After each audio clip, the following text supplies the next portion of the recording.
ایک چور چوری کرنے کی نیت سے مسجد میں آ گیا۔ اس نے مسجد کی الماری سے چندہ جمع کرنے والے ڈبے کو نکالا اور اس میں سے پیسے نکالنے کی کوشش کرنے لگا، لیکن اس ڈبے سے پیسہ نکالنا کافی مشکل تھا۔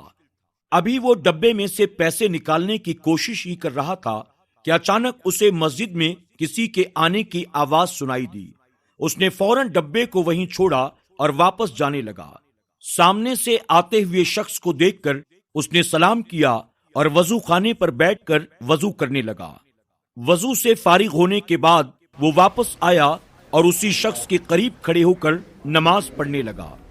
جب وہ شخص نماز پڑھ کر چلا گیا تو اس چور نے پھر سے لپک کر ڈبے کو اٹھایا اور پیسے نکالنے کی کوشش شروع کر دی۔ تھوڑی سی محنت کے بعد اس نے کچھ پیسے ابھی نکالے تھے کہ اچانک اس کو پھر مسجد میں کسی کے آنے کی آہٹ سنائی دی۔ اس نے ڈبے کو چھوڑا، کھڑکی سے جا کر دیکھا تو پایا کہ ایک شخص مسجد کے اندر داخل ہو رہا ہے۔ چور نے فوراً نیت باندھ لی اور نماز کے لیے کھڑا ہو گیا۔ اس آنے والے شخص نے چور کے قریب آ کر اسے غور سے دیکھنا شروع کر دیا۔ چور کے دل میں خیال آیا کہ کہیں اس نے مجھے مسجد کے گلے میں سے پیسے نکالتے ہوئے دیکھ تو نہیں لیا۔ وہ دل ہی دل میں ڈر رہا تھا کہ جیسے ہی نماز ختم ہوگی مجھے فوراً یہ شخص پکڑ لے گا۔ وہ شخص چور کو بغور دیکھ رہا تھا۔ اس کے ارد گرد اس نے چکر لگانا شروع کر دیا۔ اب چور کو لگا اگر میں نماز ختم کروں گا یہ مجھ سے کچھ پوچھے گا۔ یہ سوچتے ہوئے اس نے نماز کو جاری رکھا اور دھیرے دھیرے کر کے اس نے 100 رکعت نفل نماز ادا کی۔ اب چور پوری طرح سے تھک چکا تھا۔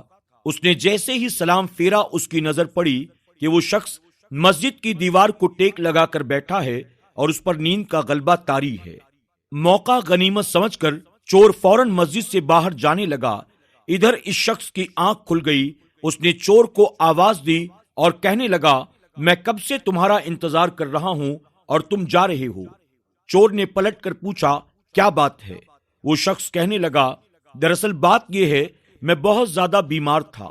میں نے اللہ کی بارگاہ میں منت مانگی تھی اگر میں شفا یاب ہو گیا، میرا مرض جاتا رہا تو اللہ میں مسجد میں جا کر کسی نمازی بندے کو 30,000 روپے دوں گا۔ اللہ کا بے پناہ کرم اور احسان، مجھے شفا مل گئی۔ اب میں آپ کو یہ پیسے دینے کے لیے آیا ہوں۔ اس نے اپنی جیب سے نکال کر 30,000 روپے چور کے ہاتھ میں رکھ دیے اور اس کا شکریہ ادا کر کے وہاں سے چلا گیا۔ اس شخص کے جانے کے بعد چور اللہ کی بارگاہ میں عرض کرنے لگا یا اللہ، میں نے تو صرف دکھاوے کے لیے تیرے سجدے کیے تھے، تو نے مجھے اتنا نواز دیا۔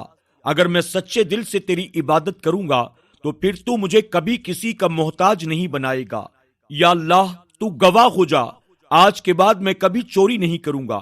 میں سچے دل سے توبہ کرتا ہوں، میں اب عمر بھر تیری عبادت کروں گا اور حلال روزی تلاش کروں گا۔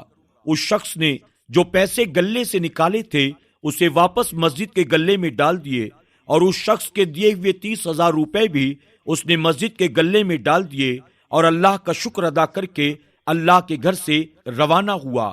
ناظرین اکرام، بے شک اللہ کی رضا کے لیے اگر کوئی کام کیا جائے تو اللہ اپنے بندوں کو بے حساب اس کا اجر عطا فرماتا ہے۔ اللہ تعالی ہمیں اور آپ کو بھی صرف اور صرف اپنی رضا کے لیے اپنی عبادت کرنے کی توفیق عطا فرمائے۔